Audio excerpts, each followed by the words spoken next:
السلام عليكم ورحمة الله تعالى وبركاته. بسم الله الرحمن الرحيم. الحمد لله رب العالمين والصلاة والسلام على أشرف الأنبياء والمرسلين وعلى آله وصحبه أجمعين. اللهم صل على سيدنا محمد وعلى آل سيدنا محمد وبارك وسلم عليه. اللهم صل على سيدنا محمد وعلى آل سيدنا محمد وبارك وسلم عليه. اللهم صل على سيدنا محمد وعلى آل سيدنا محمد وبارك وسلم عليه. وصل على جميع الأنبياء والمرسلين والحمد لله رب العالمين. ബഹുമാന ആദരവുകൾ നിറഞ്ഞ ഉസ്താദ് സയ്യിദ് അവകൾ, ബഹുമാനപ്പെട്ട ഉസ്താദുമാർ, ഇബ്രാഹിം ഹാജി, ഈ ശബ്ദം ശ്രവിക്കുന്ന എൻ്റെ പ്രിയപ്പെട്ട മുഅ്മിനീങ്ങളെ, മുഅ്മിനാത്തുകളെ, ഖാലിഖായ റബ്ബ് നമ്മീ സമയം വരെ ചെയ്ത പുണ്യമാക്കപ്പെട്ട മുഴുവൻ അമലുകളും പൂർണ്ണാർത്ഥത്തിൽ നമ്മിൽ നിന്നും ഖബൂൽ ചെയ്ത് നമ്മെ അനുഗ്രഹിക്കട്ടെ. ആമീൻ യാ റബ്ബൽ ആലമീൻ. പരിശുദ്ധമായിരിക്കുന്ന റമളാൻ ഷരീഫിൻ്റെ വിലപ്പെട്ടതും നിർണായകവുമായിരിക്കുന്ന അവസാന സമയങ്ങളിലൂടെയാണ് നാം കടന്നുപോയിക്കൊണ്ടിരിക്കുന്നത്. പരിശുദ്ധമായ ഈ മാസം നമ്മിൽ നിന്ന് വിട പറയുമ്പോൾ മുസ്ലിം ലോകം വളരെ ഭക്തി ആദരവോടുകൂടെ ഇനി കാത്തിരിക്കുന്നത് പരിശുദ്ധമായ പെരുന്നാൾ സുദിനത്തെയാണ്. ഒരു മാസത്തെ കഠിനമായ വ്രതാനുഷ്ഠാനം അതിൻ്റെ പൂർത്തീകരണത്തോടനുബന്ധിച്ചുകൊണ്ട് ഓരോ ആളുകളെയും, മുഅ്മിനീങ്ങളായ മുഴുവൻ ആളുകളെയും ശാരീരികമായും ഈമാനികമായും ഒന്നുകൂടെ ശുദ്ധീകരിക്കുന്നതിന് വേണ്ടി വിശുദ്ധ ഇസ്ലാം നിർബന്ധമായി കൽപ്പിച്ചതാണ് ഫിത്ർ സക്കാത്ത്. ഫിത്ർ സക്കാത്ത് എന്ന് കേൾക്കുമ്പോൾ സാധാരണഗതിയിൽ നമുക്കൊക്കെ ഒരു കാഴ്ചപ്പാടുണ്ട്. സക്കാത്ത് എന്ന് പറഞ്ഞാൽ അത് സമൂഹത്തിലെ വലിയ ധനാഢ്യരായിരിക്കുന്ന ആളുകൾ, സാമ്പത്തികമായി ശേഷിയുള്ള ആളുകൾ അവരുടെ ധനത്തിൽ നിന്നും പാവപ്പെട്ട ആളുകൾക്ക് കൊടുക്കുന്നതാണ്. സക്കാത്ത് ആ രീതിയിൽ സാമ്പത്തിക ശേഷിയുള്ള ആളുകൾ കൊടുക്കേണ്ട സക്കാത്തുണ്ട്, അത് സമ്പത്തിൻ്റെ സക്കാത്താണ്. മറ്റ് കച്ചവടത്തിൻ്റെ സക്കാത്തുണ്ട്. എന്നാൽ ആ സക്കാത്തുകളെ പോലെ ഒന്നുമല്ല പരിശുദ്ധമായിരിക്കുന്ന ചെറിയ പെരുന്നാൾ സുദിനത്തിൽ നാം നിർബന്ധമായി നൽകേണ്ടുന്ന സക്കാത്തുൽ ഫിത്ർ. അത് ഓരോരുത്തരുടെയും ശരീരത്തിൻ്റെ സക്കാത്താണ്.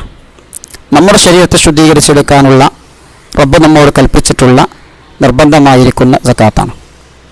അപ്പോൾ ഈ സക്കാത്ത് ആർക്കാണ് നിർബന്ധമാവുക? എത്രയാണ് നിർബന്ധമാവുക? ആരെ തൊട്ടെല്ലാം അത് നിർബന്ധമായി കൊടുക്കേണ്ടതുണ്ട്?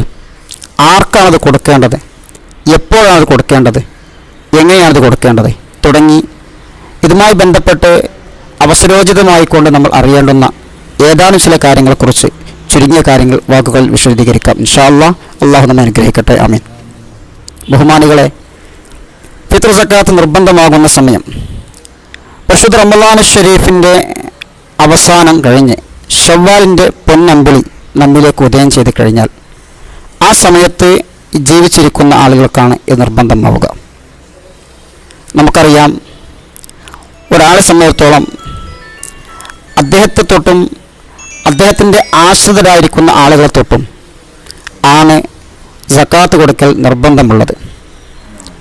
ഞാൻ പറഞ്ഞല്ലോ, റമളാൻ ഷരീഫിൻ്റെ അവസാന സെക്കൻഡും ശവ്വാലിൻ്റെ ആദ്യ സമയവും ഒരുമിച്ച് കൂട്ടിയ ആ സമയത്ത് ജീവനോടെയുള്ള ആളുകൾക്കാണ് ഇതിൻ്റെ ബാധ്യത വരുന്നത്.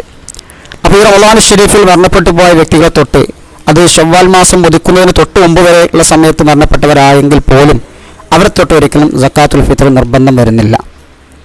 അതേസമയം ശവ്വാൽ മാസം കടന്നു വന്നതിൻ്റെ ശേഷം നമ്മിൽ ജനിച്ച കുട്ടി, അവർ തൊട്ടും സക്കാത്ത് കൊടുക്കേണ്ടതില്ല. ശവ്വാലിൻ്റെ ആദ്യ സമയവും ഈ റമളാൻ മാസവും ഒക്കെ ഒരുമിച്ച് കൂട്ടിയ ആ സമയത്തുള്ള ആളുകളെ തൊട്ടാണ് സക്കാത്ത് കൊടുക്കേണ്ടത്. അപ്പോൾ ശവ്വാലിൻ്റെ ആദ്യ സമയത്ത് മരണപ്പെട്ടു പോയ ആളുകളെ തൊട്ട് സക്കാത്ത് നിർബന്ധമായി വരും. കാരണം റമളാൻ ഷരീഫിൽ അവർ ജീവിച്ചിരിക്കുന്നുണ്ടല്ലോ, ശവ്വാലിൻ്റെ ആദ്യ സമയത്തും അവർ ഹയാത്തുണ്ടല്ലോ. അപ്പോൾ ഒരാൾ തൻ്റെ ആയിക്കൊണ്ട് ഈ തരത്തിലുള്ള ആളുകളെ തൊട്ടാണ് സക്കാത്ത് കൊടുക്കേണ്ടത്. സക്കാത്ത് കൊടുക്കേണ്ട സാമ്പത്തികമായിരിക്കുന്ന കഴിവ്, അതല്ല അതിൻ്റെ നിർബന്ധമാകുന്ന ഖദർ.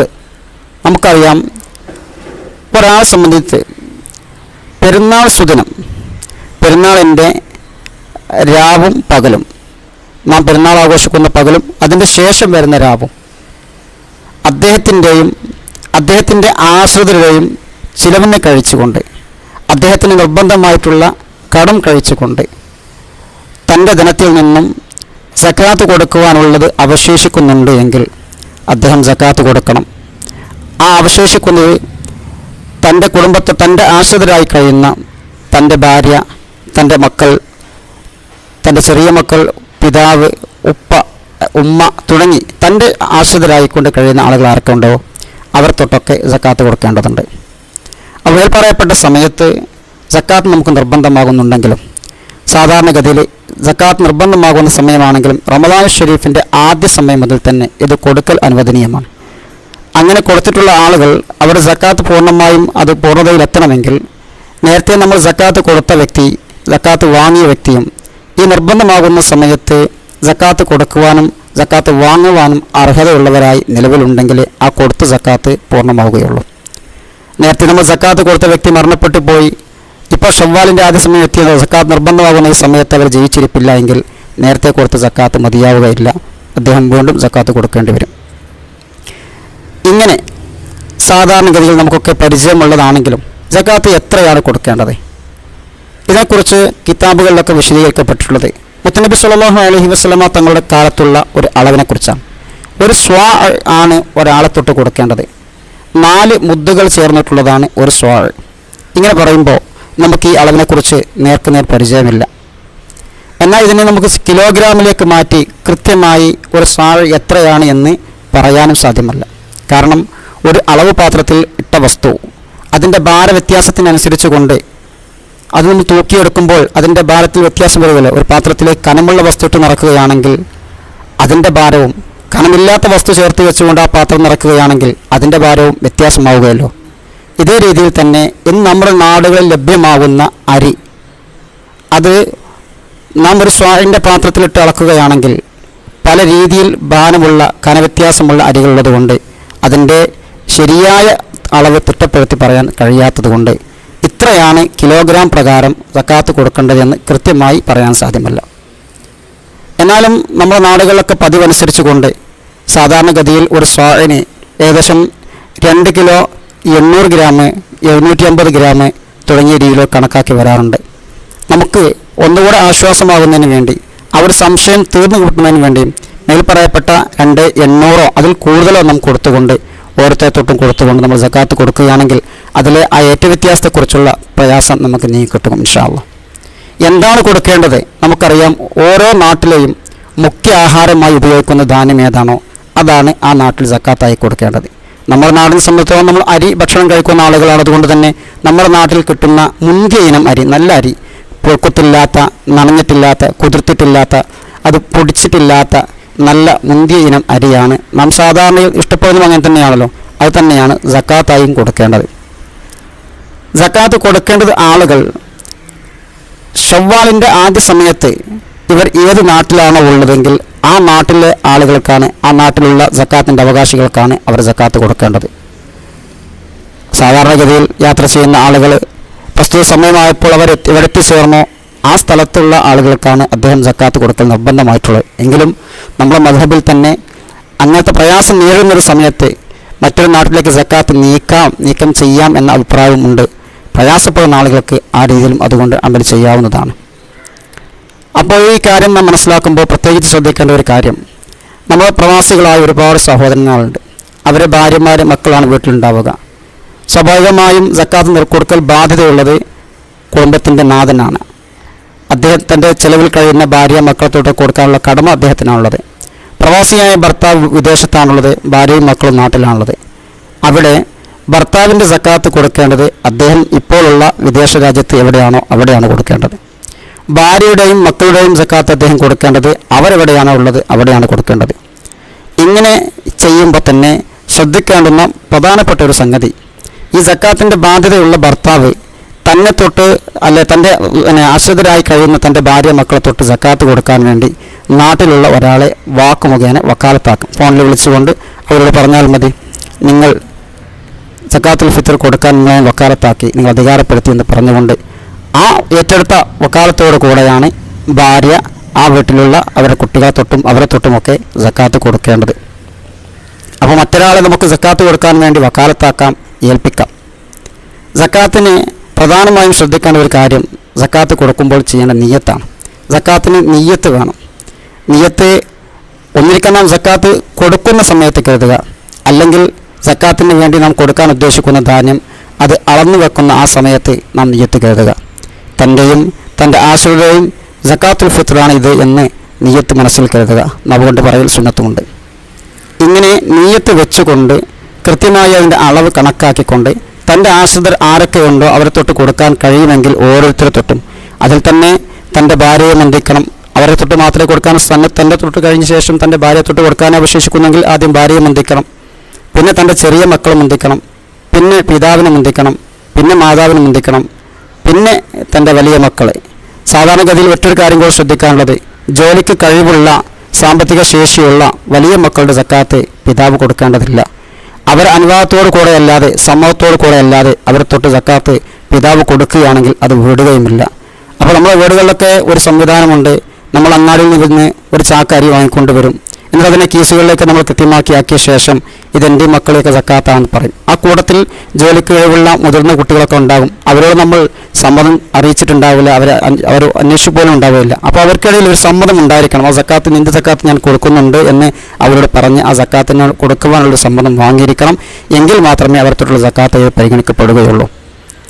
ഇങ്ങനെ സക്കാത്ത് കൊടുക്കേണ്ടത് ഏറ്റവും ശ്രേഷ്ഠമായ സമയം പെരുന്നാൾ നിസ്കാരത്തിൻ്റെ മുമ്പായിക്കൊണ്ട് കൊടുക്കലാണ്. അനുവദനീയമായ സമയം റമളാൻ്റെ ആദ്യ സമയം മുതൽ ആണ്. ഏറ്റവും ശ്രേഷ്ഠമായ സമയം പെരുന്നാൾ നിസ്കാരത്തിൻ്റെ മുമ്പ് കൊടുക്കലാണ്. പെരുന്നാൾ നിസ്കാരത്തിൻ്റെ ശേഷം പെരുന്നാളിൻ്റെ പകൽ അവസാനിക്കുന്ന അസ്തമിക്കുന്ന സമയം വരെയൊക്കെ അത് പിന്തിക്കൽ കറാഹത്താണ്. എന്നാൽ തൻ്റെ ഏറ്റവും ബന്ധപ്പെട്ട ബന്ധുക്കൾ, അയൽവാസികൾ പോലെയുള്ളവരെ പ്രതീക്ഷിക്കാൻ വേണ്ടിയാണ് ആ കാത്തിരിപ്പെങ്കിൽ അതിന് വിരോധവുമില്ല. എന്നാൽ പെരുന്നാൾ ദിവസത്തിൻ്റെ പകലും വിട്ട് സക്കാത്ത് കൊടുക്കാതിരിക്കൽ അത് കുറ്റകരമാണ്, നിഷിദ്ധമാണ്, ഹറാമാണ്, ചെയ്യാൻ പാടില്ലാത്തതാണ്. അപ്പോൾ നമ്മെ സംബന്ധിച്ചോളം മേൽപ്പറയപ്പെട്ട സാമ്പത്തികമായിരിക്കുന്ന ഒരു സ്ഥിതി ഏറെക്കുറെ എല്ലാ ആളുകൾക്കും ഈ പ്രത്യേകമായ സാഹചര്യത്തിൽ പോലും ഉണ്ട് എന്ന കാര്യം നാം മനസ്സിലാക്കണം. സാമ്പത്തികമായുള്ള സക്കാത്ത് പോലെയല്ല ശരീരത്തിൻ്റെ സക്കാത്ത്. നമുക്ക് ഒരു ദിവസത്തെ ചെലവിനുള്ള വകയുണ്ട്, അതോടൊപ്പം നമ്മെ ആശ്രയിച്ച് കഴിയുന്ന ആളുകൾക്കുള്ള വകയുണ്ട്, പിന്നെ തൻ്റെ തൊഴിലുപകരണങ്ങൾ, തനിക്ക് ജീവിക്കാൻ ആവശ്യമായ വീട്, തൻ്റെ കടം, ഇതിന് തൊട്ടൊക്കെ മിച്ചമായിക്കൊണ്ട് ബാക്കിയുള്ള തൻ്റെ സ്വത്തുകൾ അതിലേക്കെല്ലാം വക വെച്ച് കൊടുക്കാം. തൻ്റെ വീട്ടിൽ അത്യാവശ്യമില്ലാത്ത വീട്ടുപകരണങ്ങൾ വരെ അതിലേക്ക് വിലക്കെട്ടിക്കൊണ്ട് ഉപയോഗപ്പെടുത്തുകയാണെങ്കിൽ, അതുപോലെ തന്നെ തൻ്റെ പറമ്പ് സ്വത്തുക്കളൊക്കെ അതിലേക്ക് കൂട്ടുകയാണെങ്കിൽ മേൽപ്പറയപ്പെട്ട സാമ്പത്തികമായ ഒരു ശേഷി എല്ലാ ആളുകൾക്കും വന്നു ചേരുന്നതാണ്. അപ്പോൾ എല്ലാവരും ഈ സക്കാത്ത് കൊടുക്കേണ്ട, ഏറെക്കുറെ എല്ലാവരും ഈ സക്കാത്ത് കൊടുക്കാൻ ബാധ്യസ്ഥരായ ആളുകളായിരിക്കും. കൊടുക്കേണ്ടത് സക്കാത്തിൻ്റെ അവകാശികളാകുന്ന ഖുർആൻ പ്രത്യേകിച്ച് എടുത്തു പറഞ്ഞ അതിൻ്റെ അവകാശികൾക്കാണ്. إنما الصدقات للفقراء والمساكين والعاملين عليها والمؤلفة قلوبهم وفي الرقاب والغارمين وفي سبيل الله وابن السبيل فريضة من الله എന്ന വിശുദ്ധമാക്കപ്പെട്ട സൂറത്ത് തൗബയിലുള്ള ആയത്ത് മുഖേന സക്കാത്തിൻ്റെ അവകാശികളെ അല്ലാഹു തആല പ്രത്യേകിച്ച് പറഞ്ഞിട്ടുണ്ട്. ഈ സക്കാത്തിൻ്റെ അവകാശികൾ പ്രത്യേകിച്ച് ഫഖീർ, മിസ്കിൻ തുടങ്ങി നമ്മുടെ നാടുകളിലൊക്കെ എപ്പോഴും നമുക്ക് ലഭ്യമായ ആളുകളുടെ ഏതെങ്കിലും ഒരു വിഭാഗത്തിലെ 3 ആളുകൾക്കെങ്കിലും ഒരാളുടെ തൊട്ടുള്ള സക്കാത്ത് നാം കൊടുത്തിരിക്കണം. മേൽപ്പറയപ്പെട്ട സക്കാത്ത് കൊടുക്കാൻ നമുക്ക് ബാധ്യത ഉള്ളതുപോലെ തന്നെ സക്കാത്ത് വാങ്ങാനുള്ള അർഹതയും മേൽപ്പറയപ്പെട്ട കൊടുക്കുന്ന ആളുകൾക്ക് തന്നെ വന്നു ചേരുന്നതാണ്. കാരണം ഫുഖറാ, മസാക്കിൻ എന്നിവരുടെ ലിസ്റ്റിൽ ഫഖീർ, മിസ്കിൻ, അഗതി, അതുപോലെ തന്നെ ഏറ്റവും പാവപ്പെട്ടവൻ, ഈ ലിസ്റ്റിൽ സാധാരണഗതിയിൽ നമ്മൾ ഒരുപാട് ആളുകൾ ഉൾപ്പെട്ടവരായിരിക്കും. ഗനിയ് എന്ന് പറയാൻ മാത്രം, സമ്പന്നൻ എന്ന് പറയാൻ മാത്രമുള്ള സാമ്പത്തിക സ്വത്തില്ലാത്ത ആളുകളൊക്കെ ഏറെക്കുറെ മിസ്കീനോ അതല്ലെങ്കിൽ ഫഖീറോ ആണ്. ബഹുമാനപ്പെട്ട ഫുഖഹാ ഒരു ഗനിയിനെ വിശദീകരിക്കുന്നവർക്ക് പറഞ്ഞത്, ഒരാൾക്ക് ഒരു ശരാശരി ആയുസ്സിൽ അദ്ദേഹത്തിന് ജീവിക്കാനുള്ളതും അദ്ദേഹത്തിൻ്റെ ആശ്രിതർക്ക് ജീവിക്കാനുമുള്ള സാമ്പത്തികമായ ഭദ്രത ഉള്ളവനാണ് ഒരു ഗനി എന്നാണ്. അപ്പോൾ ഒരു 60-70 വയസ്സ്, അങ്ങനെയാണല്ലോ മുത്തുനബിയുടെ ഉമ്മത്തിൻ്റെ പ്രായത്തെക്കുറിച്ച് പറഞ്ഞിട്ടുള്ളത്. അത്ര കാലത്തേക്ക് ജീവിക്കാൻ അലിത്താൽ ഇപ്പോൾ 40 വയസ്സായ ആൾക്ക് ഇനി ബാക്കിയുള്ള അത്ര കാലത്തിനുള്ളിൽ ജീവിക്കാൻ ആവശ്യമായിരിക്കുന്ന സാമ്പത്തികമായ സ്വത്ത് അല്ലാഹു തആല കൊടുത്തിട്ടുള്ള ആളാണെങ്കിൽ അദ്ദേഹത്തിന് സക്കാത്ത് വാങ്ങാനുള്ള അർഹതയില്ല. അവരല്ലാത്ത ആളുകൾക്ക് ആ സക്കാത്ത് സ്വീകരിക്കാനുള്ള അർഹത ഉണ്ടാകും. അപ്പോൾ ആ രീതിയിൽ നാം കാര്യങ്ങൾ മനസ്സിലാക്കുമ്പോൾ ഏറെക്കുറെ ഇത് വാങ്ങാനുള്ള അർഹതയും നമുക്കുണ്ടാകും. ഇൻഷാ അല്ലാഹ് മേൽപ്പറയപ്പെട്ട കാര്യങ്ങളിൽ സാമ്പത്തികമായ ഭദ്രത ഓരോരുത്തർക്കും അല്ലാഹു നൽകിയത് എത്രയാണെന്ന് അവനവനാണ് അറിയുന്നത്. കാരണം കണ്ണിൽ കാണുന്ന സ്വത്തല്ല, ഓരോരുത്തർക്കും സ്വകാര്യമായ നിക്ഷേപങ്ങൾ ഒക്കെ ഉണ്ടാവാം. അപ്പോൾ ആ രീതിയിലൊക്കെ ഉണ്ടെങ്കിൽ അത്തരം ആളുകൾക്ക് സക്കാത്ത് വാങ്ങാനുള്ള അർഹത ഉണ്ടാവുകയില്ല എന്ന കാര്യം കൂടെ നാം മനസ്സിലാക്കി വെക്കുക. ഇൻഷാ അല്ലാഹ് സക്കാത്തുൽ ഫിത്ർ നാം കൊടുക്കുന്നതോടുകൂടെ നമുക്കൊരുപാട് ഫളീലത്തുകൾ ലഭ്യമാകുന്നുണ്ട്. വിശുദ്ധ റമളാൻ ഷരീഫിൽ നാം അനുഷ്ഠിച്ച നോമ്പുകളെ അത് ആകാശഭൂമികൾക്കിടയിൽ ബന്ധിതമായിരിക്കുകയാണെന്നും ഒരാൾ സക്കാത്തുൽ ഫിത്ർ കൊടുക്കുന്നത് മുഖേന അത് അള്ളാഹുവിൻ്റെ അടുക്കൽ സ്വീകാര്യമായ അമലുകളായി തീരുന്നുവെന്നും മഹത്തുക്കൾ നമ്മെ പഠിപ്പിച്ചിട്ടുണ്ട്. മഹാനായിരിക്കുന്ന ഇമാം ഷാഫിഈ റളിയല്ലാഹു അൻഹുവിന്റെ പ്രധാന ഗുരുവായിരിക്കുന്ന ഇമാം വഖീ തങ്ങളുടെ അഭിപ്രായ പ്രകാരം ബഹുമാനപ്പെട്ടവർ പറഞ്ഞത്, റമളാൻ ഷരീഫിൽ നാം അനുഷ്ഠിച്ച നോമ്പിനുള്ള അതിൽ വന്നു പോയിരിക്കുന്ന വീഴ്ചകൾക്കുള്ള പരിഹാരമാണ് ഫിത്ർ സക്കാത്ത് എന്നാണ്. എന്ന് പറഞ്ഞാൽ ഫിത്ർ സക്കാത്ത് ആ രീതിയിൽ നിർബന്ധമാക്കപ്പെട്ടതാണ് എന്നല്ല അർത്ഥം. മറിച്ച് ഒരു നോമ്പുകാരനായ ആൾ, റമളാൻ ഷരീഫിൽ നോമ്പെടുത്തിരുന്ന ആൾ, അദ്ദേഹം ഫിത്ർ സക്കാത്ത് കൊടുക്കുമ്പോൾ അദ്ദേഹത്തിന് നോമ്പിൽ വന്നു പോയ ന്യൂനതകൾ വരെ അത് മുഖേന പരിഹരിക്കപ്പെടുന്നു എന്നാണ്. അതുപോലെ തന്നെ നമ്മൾ ശാരീരികമായ ശുദ്ധീകരണമാണ് സക്കാത്തിലൂടെ നാം നടത്തുന്നത്. അള്ളാഹു ആ രീതിയിലാണ് അതിനെ കണക്കാക്കിയിട്ടുള്ളത്. അപ്പോൾ അതുകൊണ്ട് തന്നെ ഈ വിഷയത്തിൽ അറിവില്ലായ്മയുണ്ടെങ്കിൽ നാം അത് തിരുത്തണം, നാം അത് മനസ്സിലാക്കണം, നാം അത് പഠിക്കണം. അതല്ല ആ വിഷയത്തിൽ നമുക്ക് അലസതയാണെങ്കിൽ നാം അത് മാറ്റണം. നിർബന്ധമായും ഈ കാര്യം നാം അനുഷ്ഠിക്കണം. ഈ വിഷയത്തെക്കുറിച്ച് ലജ്ജിക്കേണ്ടതോ ആളുകൾക്കിടയിൽ താനൊരു വലിയ സമ്പന്നനെ പോലെ സക്കാത്ത് കൊടുക്കുകയോ എന്ന ആ രീതിയിലുള്ള ഒരു കൺസെപ്റ്റ്, ഒരു മനോഭാവം നമുക്കുണ്ടാവാൻ പാടുള്ളതല്ല. അതൊക്കെ നമ്മൾ മാറ്റി വെച്ചുകൊണ്ട് നമുക്ക് നിർബന്ധമായിരിക്കുന്ന ശറഅ നമ്മളെങ്കിൽ നിർബന്ധമാക്കിയിരിക്കുന്ന കാര്യം ചെയ്യുന്നിടത്ത്, ആ കാര്യം നാം പാലിക്കുന്നിടത്ത് നമുക്ക് യാതൊരു ലജ്ജയും ഇല്ലാതെ തന്നെ ആ കാര്യങ്ങൾ ചെയ്യാൻ നാം ശ്രമിക്കണം. മേൽ പറയപ്പെട്ട സക്കാത്ത് നിർബന്ധമാകുന്ന സമയം ഇന്നത്തെ രാവ് ഒരു പക്ഷേ പെരുന്നാൾ രാവ് ആവുകയാണെങ്കിൽ ഇന്നത്തെ മഗ്‌രിബ് അസ്തമിച്ച് കഴിഞ്ഞാൽ, ബാങ്ക് വിളിച്ചു കഴിഞ്ഞാൽ ശവ്വാലിൻ്റെ പൊന്നമ്പളി ഉദിക്കുന്ന സമയമായി. ആ സമയം മുതൽ നമുക്ക് സക്കാത്തുൽ ഫിത്ർ കൊടുക്കാം, നാളെ പെരുന്നാൾ നിസ്കാരത്തിലേക്ക് എത്തും വരേക്ക്. ഇൻഷാ അല്ലാഹ് ഇതുമായി ബന്ധപ്പെട്ടുകൊണ്ട് ആർക്കെങ്കിലും എന്തെങ്കിലും സംശയങ്ങളുണ്ടെങ്കിൽ ബന്ധപ്പെട്ട നമ്മുടെ കുടുംബത്തിലോ നമ്മുടെ നാട്ടിലോ ഉള്ള ഉസ്താദന്മാരുമായി, അല്ലെങ്കിൽ ഉസ്താദന്മാരും നമ്മുടെ ലഭ്യമായ നമ്മുടെ ഉസ്താദന്മാരുണ്ട്, അല്ലെങ്കിൽ എന്നെ തന്നെ നിങ്ങൾക്ക് ഫോണിലൂടെ വിളിച്ചുകൊണ്ട് ആ വിഷയവുമായി ബന്ധപ്പെട്ട സംശയങ്ങൾ തീർക്കണം. ഇൻഷാ അല്ലാഹ് ഒരാളും ആ നിർബന്ധമായിരിക്കുന്ന കടമ നിർവഹിക്കുന്നതിൽ വീഴ്ച വരുത്തത് എന്ന് ഒരിക്കൽ കൂടെ അറിയിക്കുകയാണ്. ഈ സമയത്ത് ചുരുങ്ങിയ രീതിയിൽ മറ്റൊരു കാര്യം കൂടെ ഓർത്താണത്, ബഹുമാനപ്പെട്ട പെരുന്നാൾ സുദിനങ്ങളിൽ നമുക്ക് ഏറ്റവും ശ്രേഷ്ഠമായിരിക്കുന്ന ഒരു ഇബാദത്താണല്ലോ പെരുന്നാൾ നിസ്കാരം. പെരുന്നാളിൻ്റെ ആത്മാവ് എന്ന് തന്നെ പറഞ്ഞാൽ, ഈ പെരുന്നാളിൻ്റെ ആഘോഷം എന്ന് പറഞ്ഞാൽ തന്നെ അത് അള്ളാഹുവിൻ്റെ ത്വഅത്തിലായി, ഇബാദത്തിലായി അതിൻ്റെ ദിവസങ്ങൾ ഉപയോഗപ്പെടുത്തലാണ്. അതിലേറ്റവും ശ്രേഷ്ഠകരമാണ് പെരുന്നാൾ നിസ്കാരം. ജമാഅത്ത് സുന്നത്തുള്ള വളരെയേറെ ശക്തിയായ സുന്നത്തുള്ള നിസ്കാരമാണ് രണ്ട് പെരുന്നാൾ നിസ്കാരങ്ങൾ. നമുക്ക് ആസന്നമാകാൻ പോകുന്നത് ചെറിയ പെരുന്നാൾ നിസ്കാരമാണ്. നമുക്ക് സാധാരണഗതിയിൽ നമ്മുടെ നാട്ടിലുള്ള ചെറിയ കുട്ടികൾ, പള്ളിയിലേക്ക് വരാൻ പ്രായമായിട്ടുള്ള തമീസ് കഴിഞ്ഞ കുട്ടികൾ മുതൽ നമ്മുടെ നാട്ടിലുള്ള വയോവൃദ്ധരായ ആളുകൾ വരെ എല്ലാ ആളുകളും വർഷത്തിൽ ഒരു ദിവസം നമ്മുടെ നാട്ടിൽ സംഗമിക്കുക അത് പെരുന്നാൾ സുദിനങ്ങളിലായിരിക്കും. കാരണം മറ്റ് വെള്ളിയാഴ്ച ദിവസങ്ങളിലൊക്കെ പള്ളിയിൽ എല്ലാവരും ഒരുമിച്ച് കൂടാറുണ്ടെങ്കിൽ പോലും പല ആളുകളും കച്ചാവാവശ്യാർത്ഥവും ജോലി ആവശ്യാർത്ഥവുമായി വിവിധ മഹലുകളിലെ പള്ളികളിൽ നടക്കുന്ന ജുമയിലാണ് പങ്കെടുക്കാറുള്ളത്. എന്നാൽ പെരുന്നാൾ അങ്ങനെയല്ല. പെരുന്നാൾ എല്ലാവരും നാട്ടിലുണ്ടാവും, എല്ലാവരും പള്ളിയിലെത്തും. വളരെ സന്തോഷത്തോടു കൂടെ, വലിയ സന്തോഷത്തോടു കൂടെ പെരുന്നാൾ നിസ്കരിക്കുകയും ഖുത്ബ ശ്രവിക്കുകയും ദുആകൾ പങ്കെടുക്കുകയും ചെയ്യുന്ന സ്വഭാവമാണ്, ശീലമാണ് നമുക്കൊക്കെ ഉള്ളത്. പ്രത്യേകിച്ച് നമ്മുടെ ഈ പള്ളിയിൽ കുളമ്പ് നാട്ടിലുള്ള ആളുകൾ. അള്ളാഹുവിൻ്റെ പ്രത്യേകമായ ഒരു സാഹചര്യം നമുക്കറിയാം, ഒരു പരീക്ഷണം എന്നാണ്. നമുക്ക് ഈ വർഷവും ഒരുപക്ഷെ പെരുന്നാൾ പള്ളിയിൽ നിസ്കരിക്കാനുള്ള സാഹചര്യം ഉണ്ടായിക്കൊള്ളണമെന്നില്ല. അങ്ങനെ വന്നു കഴിഞ്ഞാൽ നമുക്കൊരു പ്രത്യേക സ്വഭാവമുണ്ട്. ചില ആളുകൾക്കെങ്കിലും പള്ളിയിൽ വെച്ചുകൊണ്ട് ജമാഅത്തിൽ പങ്കെടുത്ത് നിസ്കരിക്കാൻ കഴിഞ്ഞെങ്കിൽ ആ പെരുന്നാൾ നിസ്കാരം കിട്ടിയിരുന്നു. അല്ല സ്വന്തമായിക്കൊണ്ട് പിന്നെ അത് നിസ്കരിക്കുക എന്നുള്ളൊരു ശീലം, നിസ്കരിക്കാത്ത ആളുകൾ ചെയ്യുക എന്നുള്ള ശീലം പല ആളുകളും അത് കൈവിട്ടു പോകുന്നതായി നമുക്ക് അറിയാൻ കഴിയുന്നു. അപ്പോൾ അതുകൊണ്ട് തന്നെ സ്വന്തമായി ഒരാൾക്ക് വീട്ടിൽ വെച്ചുകൊണ്ട് എങ്ങനെ പെരുന്നാൾ നിസ്കരിക്കാൻ കഴിയും, അതെങ്ങനെയാണ് നിസ്കരിക്കേണ്ടതിനെക്കുറിച്ച് ചെറിയൊരു വിശദീകരണം കൂടെ ഇൻഷാ അല്ലാഹ് നൽകാം. പെരുന്നാൾ നിസ്കാരം ആണിനും പെണ്ണിനും ശക്തിയായ സുന്നത്തുണ്ട്. അത് ഉപേക്ഷിക്കൽ കറാഹത്താണ്, തെറ്റാണ്, ചെയ്യാൻ പാടുള്ള കാര്യമല്ല. അപ്പോൾ അതുകൊണ്ട് തന്നെ ഇൻഷാ അല്ലാഹ് നമുക്ക് പെരുന്നാൾ നിസ്കരിക്കേണ്ടവരാണ്. പെരുന്നാൾ നിസ്കാരത്തിൻ്റെ സമയം, പെരുന്നാൾ ദിവസം സൂര്യൻ ഉദിച്ച് ഉച്ചവരേക്കുള്ള സമയമാണ് അതിൻ്റെ സമയം. എന്നാൽ അതിൻ്റെ ഏറ്റവും നല്ല സമയം പെരുന്നാൾ ദിവസത്തെ സൂര്യൻ ഉദിച്ച് ഒരു 20 മിനിറ്റ് കഴിഞ്ഞതിൻ്റെ ശേഷം ളുഹർ വരേക്കുള്ള സമയമാണ്. ഈ സമയത്തിൻ്റെ ഇടയ്ക്ക് നമുക്ക് ആ നിസ്കാരം നിർവഹിക്കാം. പെരുന്നാൾ നിസ്കരിക്കുമ്പോൾ പെരുന്നാൾ നിസ്കാരം എങ്ങനെയെന്നതിനെക്കുറിച്ച് ആർക്കെങ്കിലും അറിവില്ലായ്മ ഉണ്ടെങ്കിൽ, അല്ലെങ്കിൽ ഈ പ്രത്യേകമായ സമയത്ത് ഒന്നുകൂടെ ഉണർത്തുകയാണ് ഇൻഷാ അല്ലാഹ് എങ്ങനെ പെരുന്നാൾ നിസ്കരിക്കേണ്ടത്. സവിശേഷമായൊരു നിസ്കാരമാണ് പെരുന്നാൾ നിസ്കാരം. നമുക്കറിയാം, സാധാരണഗതിയിൽ പെരുന്നാളിൻ്റെ ചെറിയ പെരുന്നാൾ സുന്നത്ത് നിസ്കാരം ഞാൻ നിസ്കരിക്കുന്ന നിയ്യത്തോടു കൂടെ നമ്മൾ സാധാരണ നിസ്കരിക്കുന്ന 2 റക്അത്ത് നിസ്കാരം നിർവഹിച്ചാലും പെരുന്നാളിൻ്റെ സുന്നത്ത് നിസ്കരിച്ചവരായിത്തീരും. എങ്കിലും പെരുന്നാളിൻ്റെ പ്രത്യേകമായ രീതിയിലുള്ള അതിലുള്ള പ്രത്യേകതകളോട് കൂടെ നിസ്കരിക്കുന്ന ആൾ പ്രത്യേകം ശ്രദ്ധിക്കേണ്ടത് ഇനി പറയുന്നതിലാണ്. നമ്മൾ നിസ്കരിക്കുന്ന നിസ്കാരം ചെറിയ പെരുന്നാൾ നിസ്കാരമാണ്. അപ്പോൾ അതുകൊണ്ട് നമ്മൾ നിസ്കാരത്തിന് വേണ്ടി റെഡിയായി വുളൂ ചെയ്ത് അവിടുത്തെ മുടച്ച് ഖിബലക്ക് മുന്നിട്ട് നിസ്കരിക്കാൻ തയ്യാറായിക്കൊണ്ട് നാം നിൽക്കുക.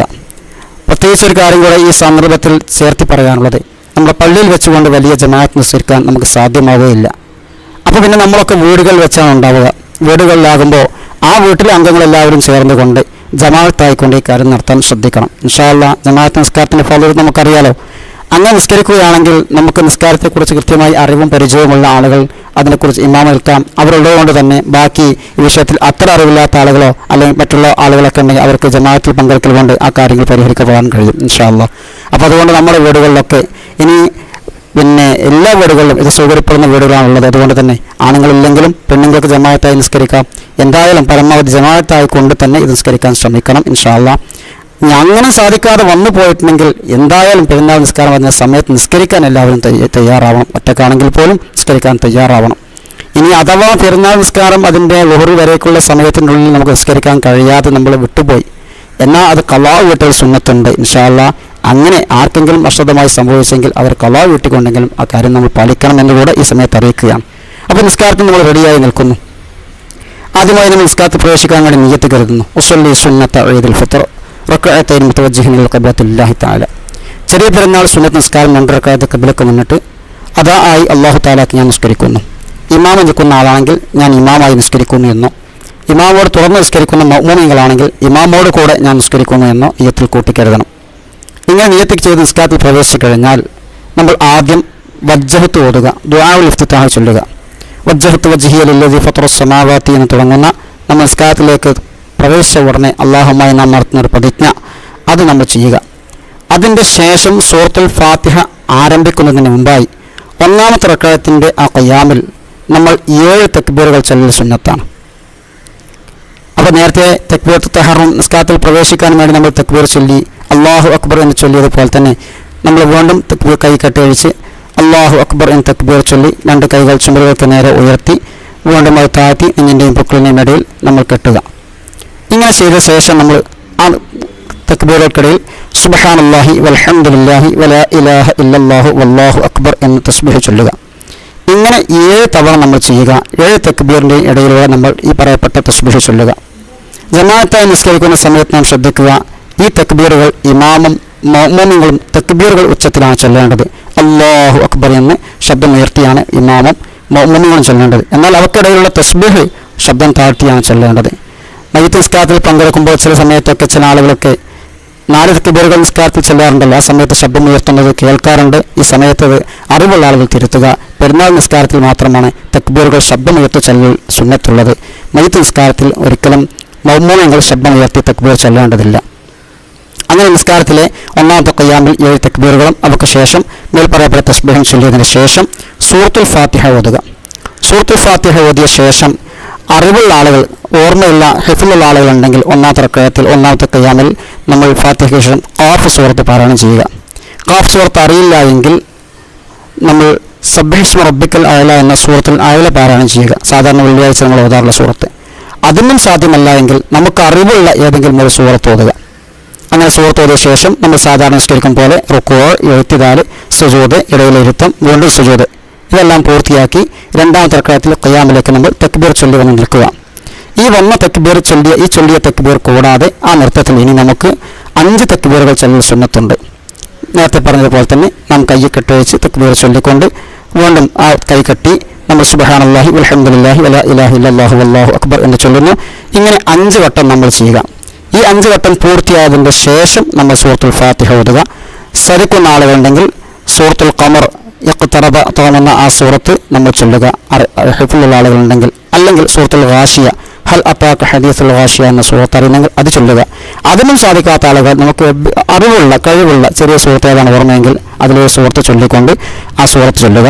അതിനുശേഷം സാധാരണ പോലെ റുക്കൂ, ഇഅ്തിദാൽ, 2 സുജൂദുകൾ ഇടയിലിരുത്താൻ കഴിഞ്ഞ് അത്തഹിയ്യാത്ത് ചൊല്ലി നമ്മൾ സലാം വീട്ടുക. ഇതാണ് പെരുന്നാൾ നിസ്കാരം.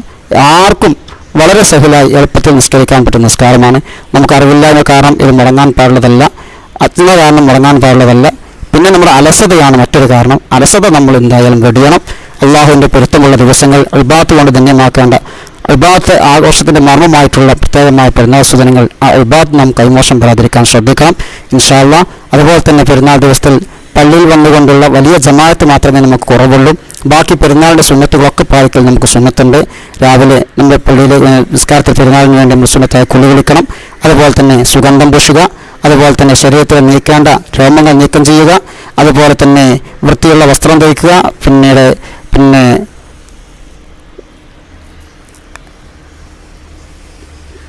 കുളിച്ച് ഫ്രഷായി പുതിയ വസ്ത്രം ധരിക്കുക, ഇതൊക്കെ നമുക്ക് സുന്നത്തുള്ള കാര്യങ്ങൾ തന്നെയാണ്. നമ്മുടെ മക്കളിലും കുടുംബത്തിലൊക്കെ ഈ സന്തോഷം നമ്മൾ കാണണം. പ്രത്യേകമായൊരു സാഹചര്യത്തിൽ നമുക്ക് വലിയ ആർഭാടങ്ങളൊക്കെ ഒഴിവാക്കേണ്ടി വരും.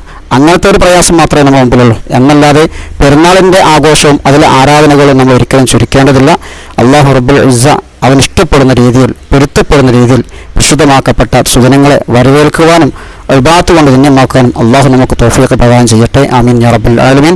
പെരുന്നാളിൻ്റെ സവിശേഷമായ മറ്റൊരു മർമ്മമാണ് പെരുന്നാളിൻ്റെ തക്ബീറുകൾ.